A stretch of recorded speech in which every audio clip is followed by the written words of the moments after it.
service guys. Yan na guys, no? Duty naman tayo pang gabi nito guys. Yan ang kasama ko, si Tuto Malunis. Kala ko tinalo. Ayan guys, oh. Hindi na yung raincoat. Sabay biyahe. Biyahe naman siya guys. Sa trabaho, biyahe. Ng Grab.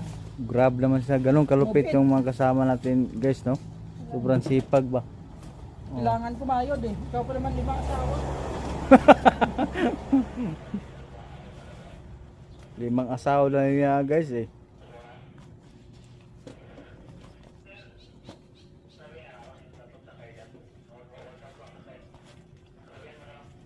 Ayan guys.